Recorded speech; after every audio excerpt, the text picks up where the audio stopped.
Hello and welcome to Runkle of the Bailey. My name is Ian Runkle. I'm a Canadian criminal defense and firearms lawyer.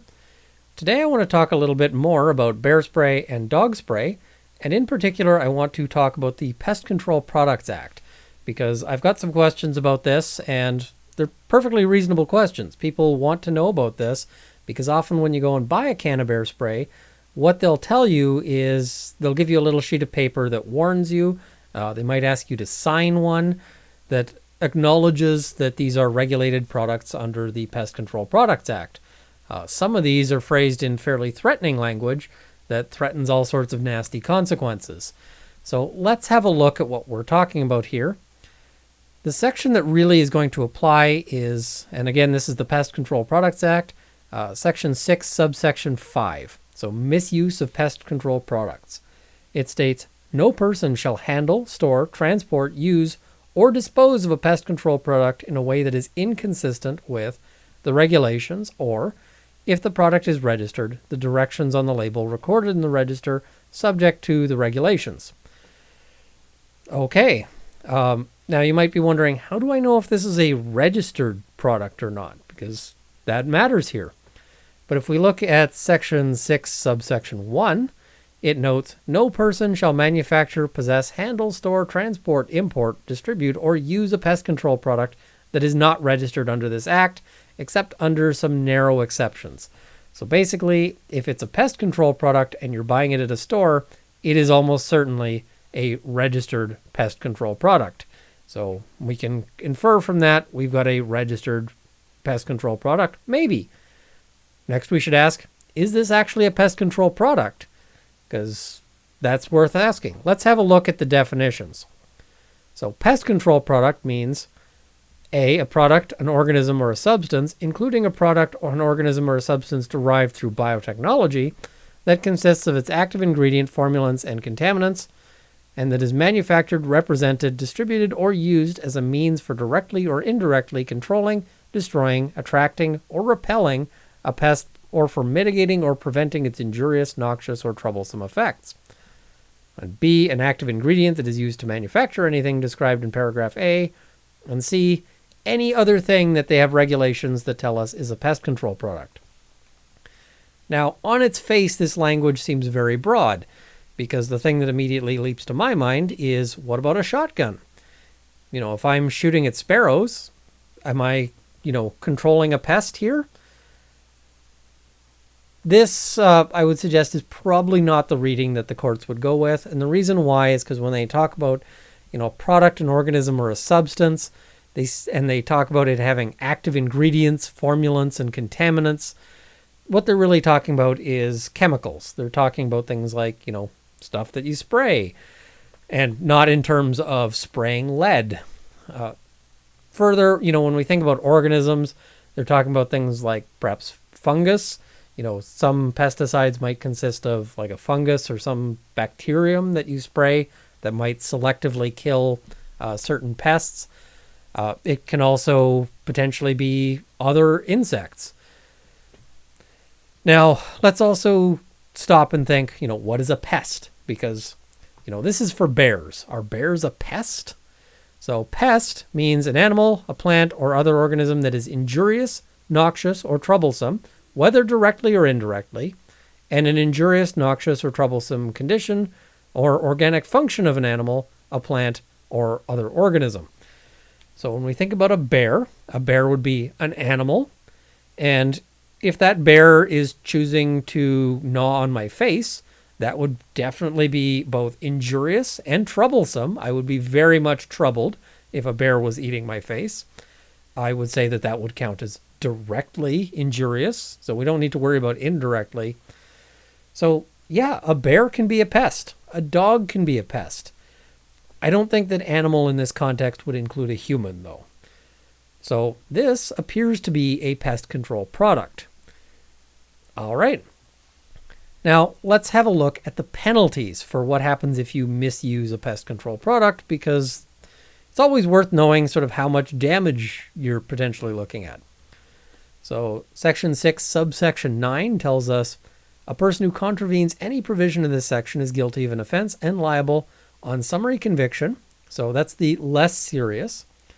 You can think of this sort of as a misdemeanor, although the next words I tell you are not going to be making you think minor, which is to a fine of not more than $200,000, or to imprisonment for a term of not more than 6 months, or to both. Now, not more means that this is a maximum, not a minimum. Or, on conviction on indictment, to a fine of not more than $500,000, or to imprisonment for a term of not more than 3 years, or to both. That's a pretty heavy fine. And the reason why those fines are so high is really because they're not thinking about bear spray or dog spray when they're creating those fines. What they're thinking about is, for instance, a toxic chemical that might be able to harm people. If you sprayed, for example, a reservoir or, downtown Toronto or something like that, that would be a bit of a big deal. And so they want some high fines to be available. And, on indictment, 500 grand and 3 years, that's nasty. This is in addition to any other penalties that might apply for other things. So, for instance, if you intentionally sprayed, the downtown of a city with this, I'm sure there'd be criminal charges as well, and you'd be in a really bad situation. Now, the really interesting thing here is that these are essentially whatever is written on this label becomes law, which in my view creates a bit of a problem of delegation, because they're essentially allowing a private company to create law. There's a potential argument for that, but you never want to be in court having to make this argument. So it's better to avoid being the person who has to make the argument that maybe the law has a problem with it. But it's also worth looking at some of what goes on these labels. So when I look at this one, this is my little can of dog spray, and the label is really tiny. I'm not even going to hold it up to the camera, on the notion that you could read it, because I can barely read it even here. But it notes, for use against aggressive dogs only, when threatened by a dog, turn actuator 45 degrees to ready position, place finger on actuator, and point nozzle directly towards dog's face. And it gives timing, move away to avoid exposure to spray, and so forth. It also notes, keep out of reach of children, avoid contact with skin and eyes, and avoid inhalation, avoid touching eyes. So this one is mostly safety instructions. Do not place in hot water or near radiators, stoves, or other sources of heat, because thing can explode. But so this one's not that sort of strict in terms of the labeling, but the bear spray is going to have substantial labeling.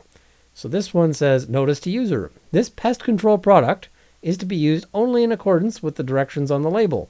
It is an offense under the Pest Control Products Act to use this product in a way that is inconsistent with the directions on the label.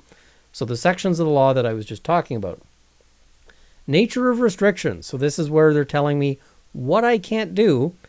And in fact, as I've mentioned, this is now given force of law.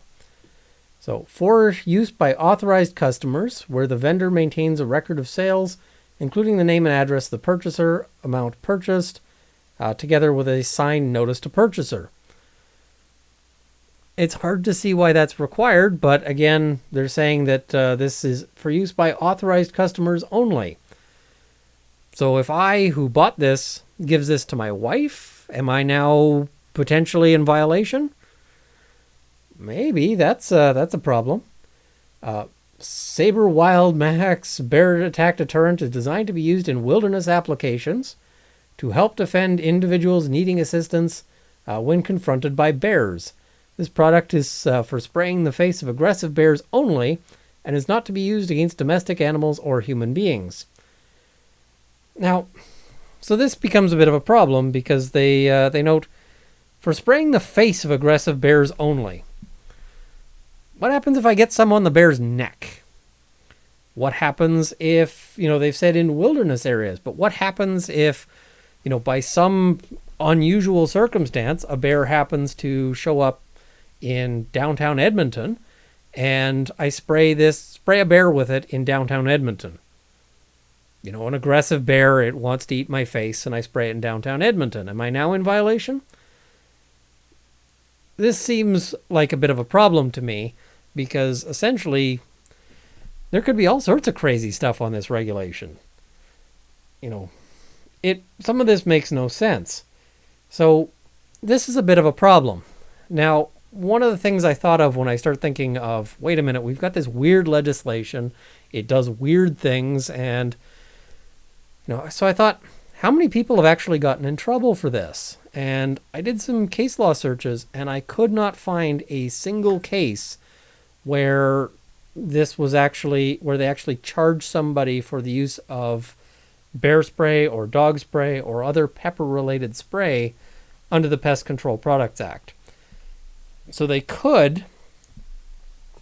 I don't think that this is going to be their primary angle, but I don't really like telling people, hey, listen, you're unlikely to be charged, so don't worry about it, because that's a great way to get yourself into a whole lot of trouble, right?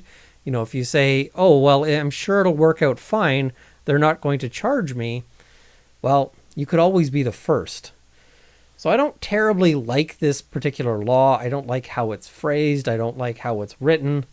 It really isn't sort of designed for these applications. Really, to my mind, they should probably, if it was up to me, I'd probably change this law, again, if I had the power. I'm a lawyer. I'm not in Parliament. I don't have the power to fix anything. But I would probably change this to try to exempt things like bear spray or dog spray, or to maybe limit the lawmaking power that this sort of gives to random companies, because, Saber Wild, which lists itself as Security Equipment Corporation of, Fenton, are these people we trust to effectively make law? Even if, some registrar's got to sign off on it, is that something we really, is that who we want to give our lawmaking power to? Anyway, so that's sort of the Pest Control Products Act. In theory, you could be charged under this for, if you use this as a self-defense product. I've never seen a situation where somebody has been, but again, you could be the first. So another reason why these are not great self-defense products, but again, if it comes down to, if you're in a situation that is life or death, typically the courts are very forgiving of whatever you happen to grab in that moment. But again, none of this is legal advice specific to your specific situation, especially because self-defense law gets really fact-specific. It comes down to very small details about what happens in the particular circumstances. So, yeah, I hope that's been helpful. I hope that's provided a little bit of context and a little bit of understanding of this bit of legislation, as much as I can provide, because it's weird. But thank you for watching. Please like, share, and subscribe. If you want to see these videos as they get posted, hit the notification bell. I also want to thank my Patreon supporters here at the $50 level, George, Demo, and People of Canada. At the $30 level, Steve Browning. At the $20 level, Kevin Fleet and Dale Nesbitt. And then at the $10 level, Ma Buddy Keith, Process Eng, Stephen Larson, General Counsel of the CCFR, John Robinson, Tim Rogers, Roy Haddock, Freckles Dack, Jean-Alexandre Tessier, Cameron Johnson, Sir Goat, Sights and Arms Limited, Chaba Hollow, Peter H., Craig Kwan, Akin Coxall, North Central Process Service, Toys Are for Boys, Ian Vaughn, Milan Drakic, Terrence Griffiths, Doug Thompson, Mark D., Brad Crooker, Jason Harrington, Lee Kiso, Mark Stout, Michelle Stotzel, Scott Sweetman, Mike Rhodes, Alvaro Bataille, DF, Stacey Cartmel, Tactical Advantage TV Canada, Ian S., Dave Leslie, Juan, Donald Duncan, Stephen Conquest, Darren Duell, Sean Crane, Ian Hutchinson, Rory, Travis, BC Bushcraft Leather, John Singarty, Misa Komarevich. I'm sorry if I've mispronounced that. Please let me know if I did, but I try my best. And if I got it wrong, please let me know and correct me, because I hate mispronouncing names, and it's kind of an occupational hazard, because in law, you deal with all sorts of names. So thank you once again for watching. I hope this has armed you with knowledge, and have a good day.